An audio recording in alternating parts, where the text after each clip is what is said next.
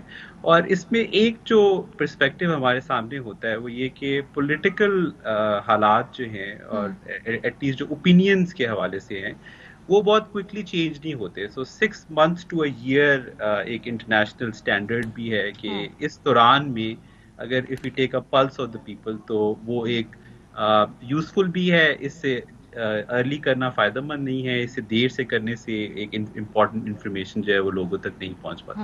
احمد بلال محبوب صاحب، کیونکہ سروے آپ دیکھتے بھی رہتے ہیں، سو پہلے آپ کا ابھی تک تجزیہ کیا کہتا ہے کہ جو سرویز ہوتے ہیں ان کے آؤٹ کم، جو صحیح جو آن گراؤنڈ معروضی حالات ہیں اس سے کتنے قریب ہوتے ہیں؟ اس میں ایرر آف مارجن آپ کے نزدیک کتنا ہوتا ہے؟ اور جس طرح سے سروے کرتے ہیں، جو سیمپل سیٹ اس میں اکٹھا کیا جاتا ہے، کیا یہ حقیقی طور پہ عکاس ہوتا ہے کہ کیا سوچ رہے ہیں لوگ؟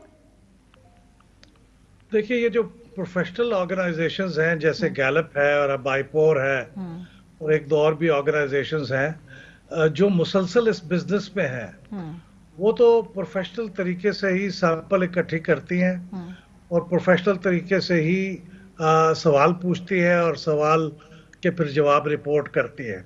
لیکن سارے سروے ایسے نہیں ہوتے، اور ایون جو موسٹ پروفیشنل سروے ہے اس کے اندر بھی غلطی کی گنجائش ہوتی ہے، کیونکہ بعض اوقات کچھ ایسی ڈیولپمنٹس ہوتی ہیں جو اس سروے کے اوپر اثر انداز ہوتی ہیں یا سروے کرنے والے نے نظر انداز کی ہوتی ہیں.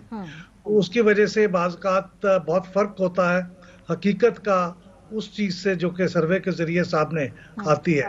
لیکن یہ دنیا بھر میں ہوتا ہے، یہ پاکستان سے مخصوص نہیں ہے. لیکن اس کے باوجود، ان تمام لمیٹیشنز کے باوجود، سرویز پاکستان کے کانٹیکسٹ میں اور ان جنرل بھی بہت اہم ترین معلومات ہمیں دیتے ہیں، جس کے بارے میں ہمیں ادروائز پتہ ہی نہ چلتا کہ یہ کیا لوگ سوچ رہے ہیں اور کن لائنز پہ سوچ رہے ہیں.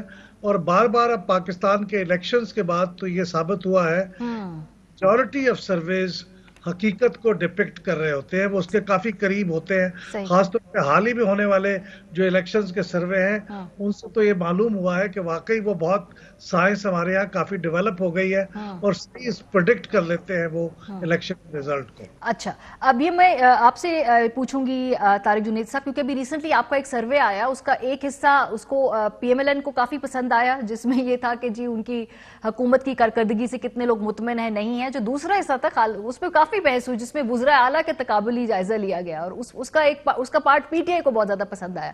اچھا، اب ایشو یہ ہے کہ سوال یہ ابھرتا ہے کہ کیا جس طرح سے سوال پوچھا جا رہا ہے اس کا وہ جواب آئے گا، تو اس کے بیسس پہ یہ سروے ہوگا؟ کبھی سوال چینج کر دیں گے تو پھر سروے کے ریزلٹ کیا ڈیفرنٹ آ جائیں گے؟ فار ایگزامپل ضیاء الحق نے کہا کہ اگر آپ چاہتے ہیں کہ بھی اسلام کی پالیسیوں کا تسلسل رہے تو پھر آپ اس میں ہاں پہ لگائیے مہر، تو وہ الیکٹ ہو گئے. تو سوال کتنا امپورٹنٹ ہوتا ہے اس کے اندر؟ جی شکریہ، بہت بہت شکریہ آپ کو مجھے پروگرام پہ لینے کا. اور میں آپ کو صحیح بات بتاؤں، آپ نے بڑے صحیح ٹائم پر یہ پروگرام کیا ہے، کیونکہ لوگ عموماً ریزلٹس کو دیکھتے ہیں اور سروے کے پروسیس کو نظر انداز کر دیتے ہیں. اور جیسا کہ بلال گیلانی صاحب نے بھی یہ فرمایا کہ ہم لوگ ٹائم ٹو ٹائم سروے کرتے ہیں اور معروضی حالات کو دیکھ کے کرتے ہیں. تو ہم نے جب یہ سروے کیا تو اس وقت ہم نے یہ سوچا کہ اس وقت ملک میں جو ہے نظر آ رہا ہے کہ ایک پولیٹیکل سی تھوڑی سی کیوس سا ہے. تو دیکھا جائے کہ پولیٹیکل پارٹیز کہاں کھڑی ہیں، یا گورنرز کی کیا سٹیجز ہیں، یا گورنرز کے لیول پر جو ہے چاروں صوبائی حکومتیں کیا کھڑی ہیں. تو ڈیفینیٹلی آپ کا سوال بالکل بجا ہے کہ اگر سوال کو اس طرح کیا جائے تو ہم اس میں جو ہے وہ اس کا ایفیکٹس جو ہیں وہ جواب پہ اثر انداز ہوتا ہے. لیکن جیسا بلال صاحب نے کہا، ہم ساری پروفیشنل آرگنائزیشنز ہیں، ہم لوگوں کی کوئی پولیٹیکل افیلیشن نہیں ہے. اسی لیے آپ کہہ رہی ہیں سروے سے دونوں پارٹیز خوش نظر آتی ہیں. ہم نے جب یہ سوالات کیے تو ہم نے یہ سوچا کہ ہم یہ چیز کو نظر میں رکھیں کہ ایک تو پہلے پولیٹیکل مروزی حالات کیا وہ نظر آ جائیں، صوبوں میں کیا وہ نظر آ جائیں، کس لیڈر کی پاپولیرٹی ہے وہ نظر آ جائے. اور اس کے علاوہ جو پریزنٹ گورننس ہے چاروں صوبوں کی جو پریزنٹ ہے، یعنی ہم پچھلی گورننس کے ساتھ اس کا کمپیریزن نہیں کر رہے، جو پریزنٹ گورننس ہے وہ نظر آ جائے. تو ان ساری چیزوں کو مد نظر رکھتے ہوئے ہم نے سوالنامہ ڈیولپ کیا اور اس کے بعد ہم نے لوگوں سے رائے لی. اچھا، یہ جو سوال نامہ ڈیولپ ہوتا ہے گیلانی صاحب، اس میں اس کے دو ایسپیکٹ ہے. ایک تو یہ کہ اس کے جو الفاظ ہیں یا اس کا جو مفہوم ہے کیا وہ سننے والے کو جس سے سوال پوچھا جا رہا ہے وہ سمجھ میں اس طرح سے آ رہا ہے جیسے آپ سوال پوچھ رہے اے؟ دوسرا، کیا جب آپ سوال ایک رورل پاپولیشن سے جن کے کچھ مختلف حالات ہیں ان سے وہ ڈفرنٹ طریقے سے فریم کر کے پوچھا جاتا ہے ایز کمپیئر ٹو وہ لوگ جو شہروں میں رہتے ہیں، ان کے ڈفرنٹ طریقے کا پرسپیکٹو ہوتا ہے، یا ایک ہی سوال آپ ان سب سے علیحدہ علیحدہ پوچھتے ہیں؟ اس کے پیچھے کیا میکانزم ہوتا ہے؟ جی بالکل ٹھیک. سو جو پولیٹیکل پولنگ ہے اس میں جو سوال عام طور پہ پوچھے جاتے ہیں مثلاً political rating of leaders, voting intentions, ان کے جو سوال ہیں یہ نہ گیلپ نے ایجاد کیے ہیں نہ آئی پور ایجاد کر رہا ہے، بلکہ یہ وہ کوشچنز ہیں جو دنیا بھر میں ایک فریز کے طور پہ پائے جاتے ہیں. ہم نے اور پولنگ انڈسٹری نے پاکستان میں یہ کیا ہے کہ گاہے بگاہے بار بار ان سوالوں کو بہت ڈیپلی اسٹڈی بھی کرتے ہیں، ٹیسٹ بھی کرتے ہیں اور ساتھ میں ٹرانسلیٹ بھی کرتے ہیں. آپ کا سوال بالکل درست ہے کہ ایک عام پاکستانی جو شہر میں رہتا ہے، گاؤں میں رہتا ہے، اس کو ایک سوال کا مفہوم مختلف سمجھ آ سکتا ہے. اسی لیے زیادہ تر سرویز اور جو گیلپ کے سرویز ہیں ڈیفینیٹلی وہ مختلف ریجنل زبانوں میں پہلے ٹرانسلیٹ ہوتے ہیں. پھر ہمارے ریسرچرز ان علاقوں میں جا کر فوکس گروپس کرتے ہیں جن میں ہم ان سوالوں کو ٹیسٹ کرتے ہیں کہ لوگوں کو کتنا سمجھ آ رہا ہے.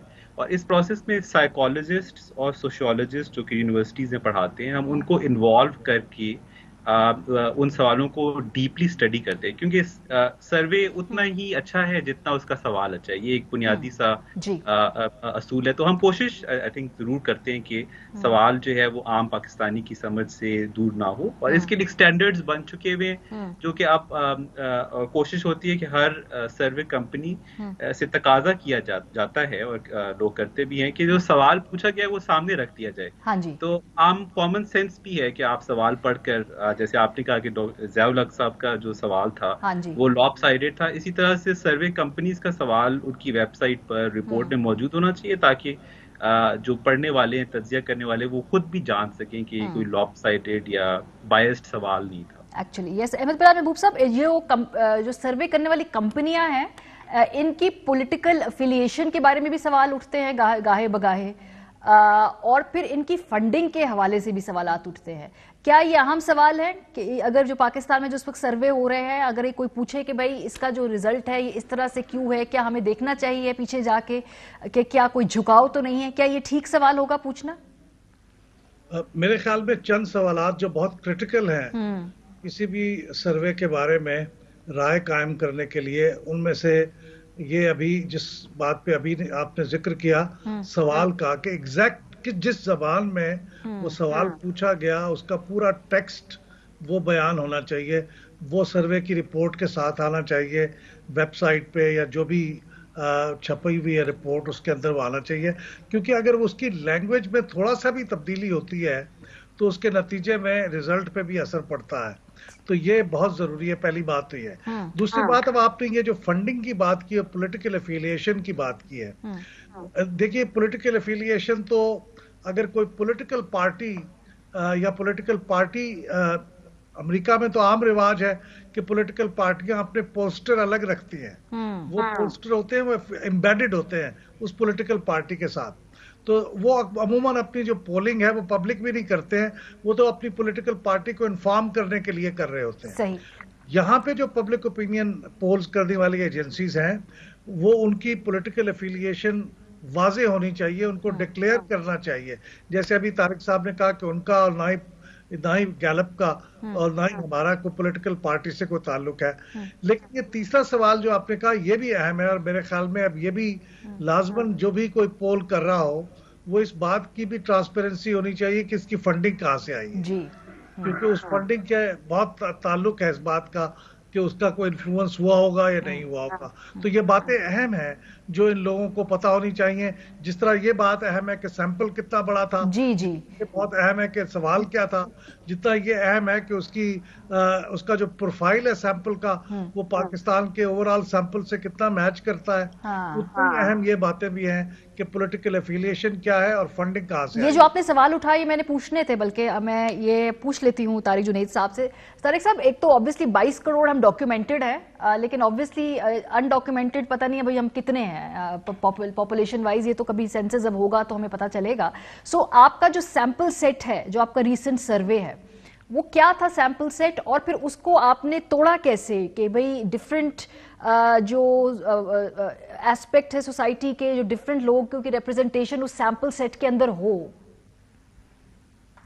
جی دیکھیں، جس طرح بلال صاحب نے بھی کہا کہ یہ تو ایک اب ایکسیپٹڈ سائنس ہے پوری دنیا میں.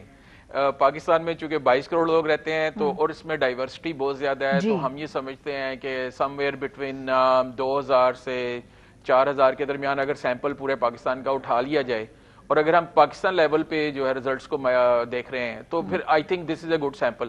لیکن پروونشل بریک ڈاؤن جب کرنی ہوتی ہے تو ہم کوشش کرتے ہیں کہ ہم 3000 سے زیادہ ہی سیمپل لیں. تو اسپیشلی اس سروے میں ہم نے کوئی 3769 لوگوں کو انٹرویو کیا، اور اس کی ڈویژن ایسے کرتے ہیں کہ اس کی ایک ٹیکنیکس ہوتی ہیں سیمپلنگ کی، اور بڑے سائنٹیفک طریقے سے اس کو ڈیوائڈ کیا جاتا ہے پورے ملک میں. جیسے سمجھ لیں کہ ہمیں منی پاکستان کریٹ کرنا ہے، تو اگر ہم لیٹ سے رفلی 4000 کا سیمپل کر رہے ہیں تو obviously 54% ہم جو ہے وہ ہم پنجاب سے لیں گے، 23% ہم سندھ سے لیں گے، اور 17% کے پی سے، اور 6% بلوچستان سے، کیونکہ ہمارا ملک ایسے ہی بنا ہوا ہے. اور پھر اس کے بعد رورل اور اربن ڈیوائڈ بھی ویسی کریں گے، اور اس کے بعد میل فیمیل ریشو بھی ویسی کوشش کریں گے کہ لینے کی. سو سمجھ لیں کہ اس سیمپل کو ہم مختلف سائنٹیفک طریقوں سے ہم اس کو 3-4 سٹیجز میں ڈیوائڈ کرتے کرتے ہم جب کسی کے گھر تک پہنچتے ہیں تو وہ بڑے طریقے سے ایک ڈیوائڈ ہو کر اس گھر تک ہم پہنچتے ہیں، جس میں بہت ساری سیمپلنگ ٹیکنیکس ہے. For specific to this survey ہم نے probability proportion to size sampling technique use کی تھی، جس کا مطلب یہ ہے کہ جہاں زیادہ پاپولیشن ہے وہاں پہ زیادہ لوگوں کو انٹرویو کیا گیا، اور جہاں کم پاپولیشن تھی وہاں پہ کم کیا گیا. فار دس سروے ہم نے تقریباً رفلی 65 ڈسٹرکٹس میں سیمپل کو. فار ایگزامپل میں آپ کا ایک سوال کیونکہ اس کے اوپر کافی بحث بھی ہو رہی تھی، جیسے اس میں وزرائے اعلیٰ کی کارکردگی کے حوالے سے سوال تھا، رائٹ؟ اس میں عثمان بزدار صاحب نمبر 1 پہ تھے، پھر مراد علی شاہ صاحب تھے اپیرنٹلی، اگر correct me if I am wrong, پھر محمود خان صاحب تھے، اور پھر آخر میں بلوچستان کے جو وزیر اعلیٰ وزنجو صاحب اس وقت تھے. سو اگر یہ جواب یہ 4 مختلف آ رہے ہیں تو ذرا اس کو ڈی کنسٹرکٹ کریں کہ اس پہ کیسے آپ سائنٹیفکلی اس نتیجے پہ پہنچے. جی دیکھیں، ہم نے اوور آل پرفارمنس کے اوپر ایک سوال رکھا تھا کہ آپ کیا سمجھتے ہیں کہ آپ کے اپنے وزیر اعلیٰ کی کارکردگی پچھلے 3-3.5 سالوں میں کیسی ہے. اور اس میں جو سیمپل ڈیوائڈ کیا گیا، یعنی پنجاب کے لوگوں نے اپنے وزیر اعلیٰ کو ریٹ کیا، اور سندھ کے لوگوں نے اپنے وزیر اعلیٰ کو ریٹ کیا، اور کے پی کے لوگوں نے اپنے وزیر اعلیٰ کو ریٹ کیا. اسی طرح بلوچستان کے لوگوں نے اپنی ریٹنگ دی ہے. سو بلوچستان تو خیر ایک نئے وزیر اعلیٰ تھے، اس لیے ان کی ابھی کارکردگی اتنا اندازہ نہیں تھا، لیکن پنجاب میں جو لوگوں نے ریٹ کیا اس میں 51% پہ بزدار صاحب کی آئی، اور اس کے بعد دوسرے نمبر پر کے پی کے وزیر اعلیٰ جن کی کوئی 48% کے قریب لوگوں نے پرفارمنس ریٹ کی. اوور آل پرفارمنس کی بات کر رہا ہوں. اوکے جی صحیح، انٹرسٹنگ. گیلانی صاحب، انہوں نے کہا کہ ان کا تقریباً 4000 کا سیمپل سیٹ ہے، 3769 انہوں نے بولا. تو جب گیلپ کرتا ہے، آپ لوگ اپنا سروے کرتے ہیں، آپ کا مور اور لیس سیمپل سیٹ کیا ہوتا ہے، اور اس کا پھر بریک ڈاؤن کیسے ہے، اور اس میں رورل ورسز جو اربن جو آبادی ہے اس کا کیا ڈیوائڈ، کس طرح سے آپ جو ہے اس کو جانچتے ہیں؟ جی بالکل. سو جو سیمپل سلیکٹ کرنے کا جو پروسیجر ہے وہ بھی ایک انٹرنیشنل پروسیجر ہے، جو کہ اسٹیٹسٹکلی ایرر مارجن کو دیکھ کر سلیکٹ کیا جاتا ہے. تو اسینشلی جو پاپولیشن ہے وہ ڈٹرمن نہیں کرتی. مثلاً آپ اگر امریکہ کے پولیٹیکل پولز دیکھیں تو ان میں زیادہ تر پولز جو ہیں وہ 800 to 1000 کے سیمپل سائز کے ہوتے ہیں، حالانکہ امریکہ کی پاپولیشن پاکستان سے تقریباً 1/3 زیادہ ہے. تو جو سیمپل سائز کی جو لاجک ہے وہ یہ ہے کہ ایرر مارجن آپ کو کتنا چاہیے. تو جب ہم پولیٹیکل پولز کرتے ہیں، اور خاص طور پہ جب ووٹنگ انٹینشن کو جانچنے کی کوشش کرتے ہیں، تو ہماری کوشش ہوتی ہے کہ سیمپل جو ہے وہ ایٹ لیسٹ 6,000 to 7,000 لوگوں پہ مبنی ہو. اس کی وجہ یہ ہے کہ ہم چاہتے ہیں کہ ہم الیکشنز کے ریزلٹس کا جو ڈسٹریبیوشن ہے وہ صرف پروونس لیول پہ نہ کریں، کیونکہ الیکشنز جو ہیں وہ پروونشی ڈفرینٹ ہوتے ہیں، اور ساتھ ساتھ ریجنلی بھی بہت ڈفرینٹ ہوتے ہیں. مثلاً کراچی سندھ کی اگر آپ بات کریں تو سندھ میں الیکشنز جو ہیں وہ ان میں ایک طرف تو کراچی اور اربن علاقوں کی سیاست ہے اور وہاں پر الیکشن ہوتے ہیں, اور دوسری طرف انٹیریئر سندھ کی سیاست ہے.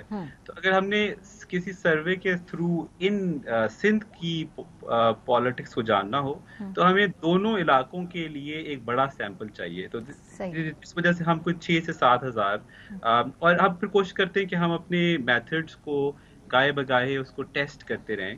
اور پولیٹیکل پولنگ میں آئی تھنک جو امپورٹنٹ چیز ہے وہ کہ اس کا ایک بڑا آسان سا ٹیسٹ ہے کہ الیکشن سے پہلے ایک پریڈکشن کی جاتی ہے کہ کون سی پارٹی جیتے گی, کون سی پارٹی کتنے % ووٹ لے گی, اور الیکشن یہ ثابت کر دیتا ہے کہ رزلٹ کتنا ایکوریٹ تھا, پریڈکشن کتنی ایکوریٹ تھی. تو ہم ان میتھڈس کو یوز کر کے پچھلے 40 سال میں ہم نے اپنے میتھڈس کو چینج بھی کیا ہے, سیمپل سائز کو بھی چینج کرتے ہیں, اس کی ڈسٹریبیوشن کو بھی چینج کرتے ہیں. احمد بلال صاحب, تو اس میں مینوپولیشن, ڈیٹا فجنگ یا سروے کو اپنے مرضی سے فار ایگزامپل جو ڈھالنے کا مارجن ہوتا ہے وہ ہوتا ہے سر اس طرح کے سرویز کے اندر؟ بیکاز یہ بھی بڑے اعتراض ہوتا ہے نا کہ یہ اس کے حق میں جا رہا ہے سروے, یہ فلانے کے حق میں آ رہا ہے, تو یہ بیچ میں گنجائش ہوتی ہے, یہ مارجن ہوتا ہے یا؟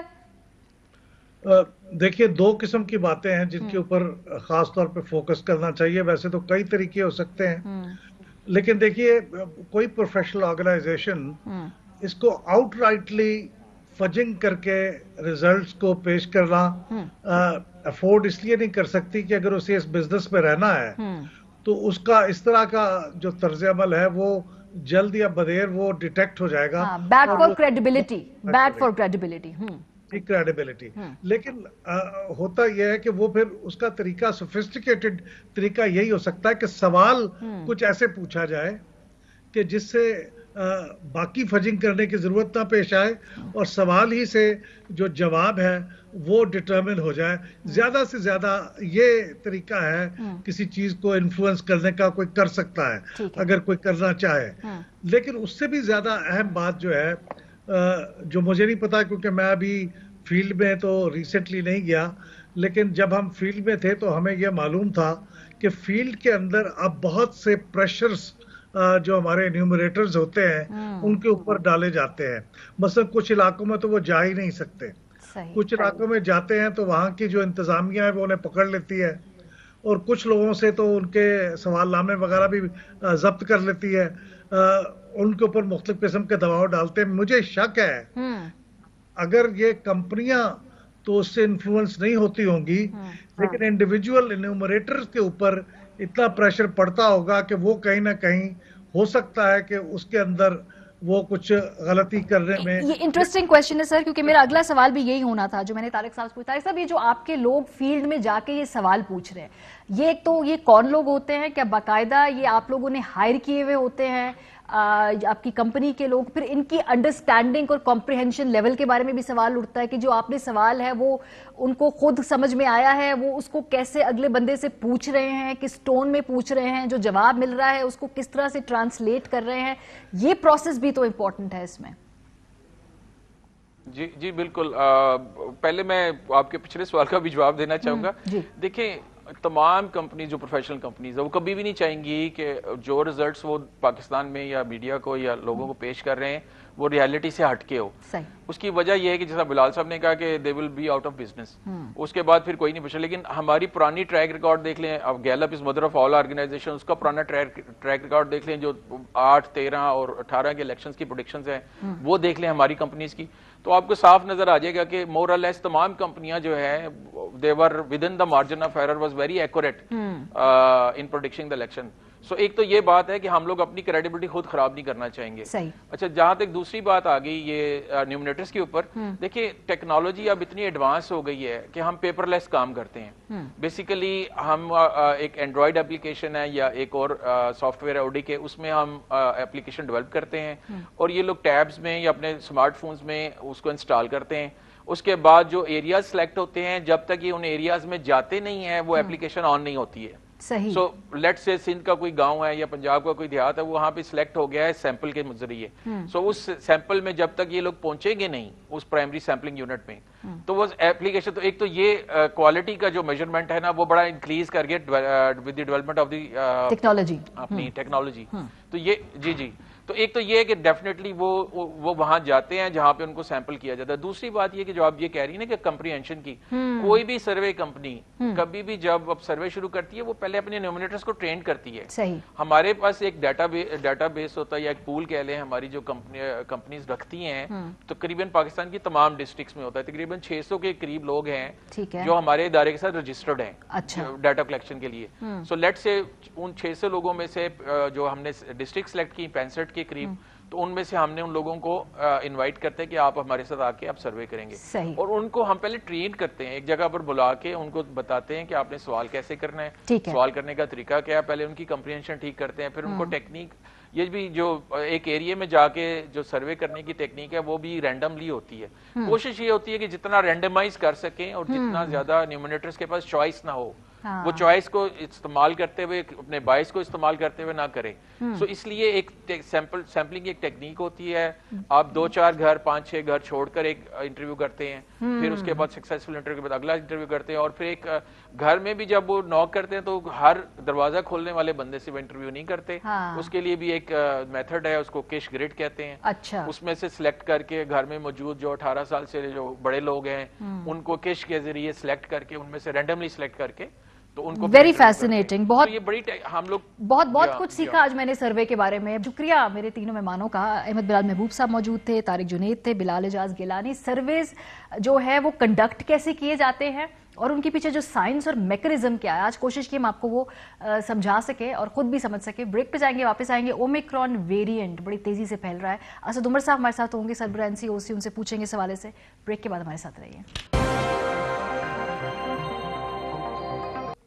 Welcome back. کووڈ کا جو اومیکرون ویریئنٹ ہے یہ بڑا تیزی سے پھیل رہا ہے. آپ بھی اپنے ارد گرد لوگوں کو دیکھ رہے ہوں گے. اب جو کووڈ پازیٹیو لوگوں کے تعداد ہے وہ بڑھ رہی ہے. اب یہ بہت قریب آ گئی ہے ہمارے گھروں میں, ہمارے جاننے والوں میں. دوبارہ بہت زیادہ کیسز بڑھ رہے ہیں. اگر NCOC کے ڈیٹا کو اگر ہم دیکھیں تو اس پہ بھی کلیئرلی یہ بظاہر نظر آ رہا ہے کہ جی یہ کیسز کتنی تیزی کے ساتھ ٹرانسمیشن ریٹ ان کا بڑھ رہا ہے. اگر ہم اسکرین پر آپ نے دیکھے تو NCOC کی آج کی ٹویٹ ہے, اس پہ پازیٹیوٹی ریٹ جو ہے وہ 11 زیادہ بڑھ گیا. لیکن obviously یہ ایوریج ہے, شہروں کی مختلف ہے. سب سے زیادہ کراچی میں اس وقت جو ہے یہ ریمپنٹ ہے. آج تمام اخباروں کی جو فرنٹ ہیڈ لائنز ہیں وہ یہی ہے کووڈ سے متعلق, اور وہ نئی لہر میں پہلی بار کہہ رہے ہیں جی کہ 23 اموات ہوئی ہیں, اور ہائی کورٹ کے جو جسٹس ہے اس سمیت 30 سول جج بھی اس کا شکار ہوئے ہیں. یعنی کہ یہ پبلک سپیس پہ بڑی تیزی سے ٹرانسمٹ ہو رہا ہے. اگر ہم دیکھیں تو کراچی میں 48, لاہور میں جو اس کی شرح ہے وہ 18% ہے, اور جو متاثرہ علاقوں میں جو اسکول ہیں ان کو 1 ہفتے کے لیے بند کیا گیا ہے. اور یہ کہا گیا ہے کہ جن علاقوں کی سرٹن شرح سے زیادہ ٹرانسمیشن ریٹ ہوگی 11% غالباً, تو وہاں پر سمارٹ لاک ڈاؤن بھی لگائے جائیں گے. اور ہر اخبار میں اگر آپ دیکھیں تو اس وقت یہ بڑی بڑی خبروں میں یہ جلی حروف کے ساتھ یہ ہیڈ لائن موجود ہے. اور اسی والے سے ہم بات کریں گے. ہمارے ساتھ اسد عمر صاحب موجود ہیں, سربراہ NCOC. بہت شکریہ اسد صاحب میں جوائن کرنے کے لیے. سب سے پہلے تو آبویسلی کووڈ سے ریلیٹڈ سوالات, کیونکہ آج ہر اخبار کی جو ہیڈ لائن ہے وہ یہی ہے کہ یہ اس کی جو اس وقت جو کووڈ کیسز ہیں وہ بڑی تیزی سے سرج اپ کر رہے ہیں. سو ابھی ہم کیا کہہ سکتے ہیں, کیا یہ اس وقت اومیکرون ویریئنٹ کے بعد یہ پیک ہے یا پیک کی طرف ہم بڑھ رہے ہیں؟ اس وقت کیا سٹیٹس ہے؟ جی, جس طریقے سے ہم نے باقی ممالک کے اندر دیکھا کہ یہ جو اومیکرون کا ویریئنٹ ہے یہ دوسرے ویریئنٹس کی نسبت بہت زیادہ تیزی سے پھیلتا ہے, اور یہی ہم پاکستان میں بھی دیکھ رہے ہیں.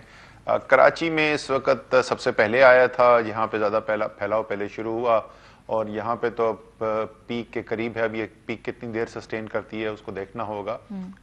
لیکن باقی جو پاکستان کے علاقے ہیں, پنجاب کے بڑے شہروں میں بھی کافی حد تک پھیل گیا ہے, لیکن میرے خیال میں ابھی وہاں پہ اور مزید بڑھنے کی امکانات ہیں. KP میں ابھی یہ نسبتاً کم ہے سوائے پشاور کے. تو ابھی اوور آل پاکستان کے اندر آگے زیادہ چانسز یہ ہیں کہ کیسز آپ کو بڑھتے ہوئے نظر آئیں گے. ٹھیک ہے, اور یہ ہم ٹائم لائن کیا دیکھ رہے ہیں, مطلب اگلے 2 ہفتوں میں, یہ 3 ہفتوں کے بعد یہ ویو نیچے آنا شروع ہوگی, ٹرینڈز کیا کہہ رہے ہیں؟ دیکھیں, بیکاز یہ نیا ویریئنٹ ہے اور اس کا جو بیہیویئر ہے یہ پہلے کے ویریئنٹ سے ذرا مختلف ہے, تو اس لیے کوئی حتمی طور پہ کہنا مشکل ہے. ساؤتھ افریقہ کے اندر یہ دیکھا گیا تھا جہاں یہ سب سے پہلے یہ ویریئنٹ آیا کہ بہت تیزی سے اوپر گیا تھا, لیکن وہ نسبتاً جلدی نیچے بھی آنا شروع ہو گیا تھا. اب پاکستان میں جیسے میں نے کہا کہ ہمارے لیے ٹیسٹ کیس جو ہے وہ کراچی ہے, سب سے پہلے یہاں پہ شروع ہوا تھا. کراچی میں اب وہ 45% کی پازیٹیوٹی کے شرح کے اوپر جو ہے وہ کچھ دن سے تقریباً یہاں پر ہے. اب یہاں سے ہمیں تھوڑا سا اندازہ ہوگا کہ وہ کتنی دیر سسٹین کرتا ہے. اس کا ایک تو مثبت شرح جو ہے وہ تو ظاہر ہے امپورٹنٹ ہوتی ہے, لیکن اس سے زیادہ ہمارے لیے جو امپورٹنٹ ہے وہ ہسپتالوں کے اندر جو انفلو ہے, اور ہسپتالوں میں انفلو جو ہے وہ کیونکہ تھوڑا گیپ سے بڑھتا ہے تو وہ اب بڑھنا شروع ہوا ہے. تو وہاں پہ تو ہمیں ڈیفینیٹلی ہم یہ کہہ سکتے ہیں کہ ہمارے ہسپتالوں کے نظام کے اندر ابھی اس میں آگے بہت اضافہ دیکھنے میں آئے گا. اور اسی طریقے سے بدقسمتی سے جو ہمارے کریٹیکل کیئر کے اوپر پیشنٹس ہیں, یعنی جن کو آکسیجن کی ضرورت ہے, ان کی بھی تعداد کے اندر اضافہ ضرور ہمیں نظر آئے گا. اچھا, ابھی تو کیونکہ اگر ہم اس کو تھوڑی کنسٹرکٹ کریں, کون سے ایسے بڑے بڑے ایونٹس ہیں یا کوئی بڑی اس طرح کی اس وقت ایکٹیویٹیز جس سے زیادہ تیزی سے پھیل رہا ہے؟ تو obviously شادیاں ہو رہی ہیں دھڑا دھڑ, اس سے یہ پھیل رہا ہے. کیا اسکولوں سے بھی بہت زیادہ یہ ٹرانسمیشن ہو رہی ہے؟ اور کیا اس کے علاوہ اور کون سے ایونیوز ہیں جہاں سے بڑی تیزی سے یہ پھیل رہا ہے؟ کہ ریسٹورینٹس بھی اس میں شامل ہیں, سنیماز بھی شامل ہیں؟ اچھا, میں آپ کو اس کا جواب دیتا ہوں, لیکن اس سے پہلے میں ذرا سا, کیونکہ آپ نے سکولز کا پوچھا تھا, عمومی طور پہ تو ہمیں یہ پتا ہے کہ ویکسینیشن جو ہے وہ بہترین حفاظت کا ذریعہ ہے, اور اس میں اگر ہو بھی جاتا ہے تو سمٹمز جو ہیں وہ بہت زیادہ خطرناک حد تک نہیں بڑھتے. ہو بھی سکتا ہے, ناممکن نہیں ہے, لیکن اس کے امکانات بہت کم ہو جاتے ہیں. اسی طریقے سے ہم نے سکولز کے اندر دیکھا, ہمیں جن شہروں کے اندر ویکسینیشن جو ہے وہ زیادہ ہوئی بھی تھی, 12 اور 18 سال کے بچوں کے لیے جو ویکسینیشن کا عمل جاری تھا, وہاں پر ہم نے کیسز بھی بڑھتے ہوئے کم دیکھے ہیں بنسبت ان شہروں کے جہاں پہ ویکسینیشن لیول کم تھا.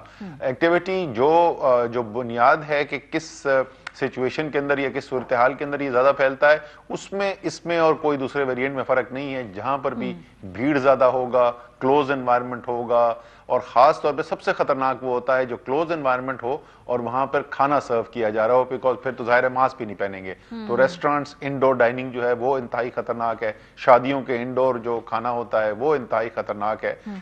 تو اور اسی طریقے سے جو بھی بھیڑ والی جگہ ہے وہ شادی اور یہ کھانے کی انڈور ڈائننگ کے بعد دوسرے لیول کے اوپر وہ ایریاز بنتے ہیں جو ذرا زیادہ خطرے کی باعث بنتے ہیں. کیا یہ ایک مائلڈر ویریئنٹ ہے؟ کیونکہ اس کے بارے میں بڑی کنفلکٹنگ جو ہے نا وہ معلومات ہیں ہر جگہ. ذرا سا ریکارڈ اسٹریٹ کر دیں ہم, کیا یہ جو کووڈ اومیکرون ویریئنٹ ہو رہا ہے آپ کے پاس کیا سٹڈیز ہیں؟ کیا وہ زیادہ اسٹرانگلی افیکٹ کر رہا ہے لوگوں کو, یا پہلے ویریئنٹس کے مقابلے میں اس کے اتنی زیادہ خطرناک نہیں ہے؟ ابھی تک اس پہ کیا فائنل ہے؟ کیونکہ ہر کسی کا اپنا علیحدہ تجربہ ہے جس سے بھی بات کریں.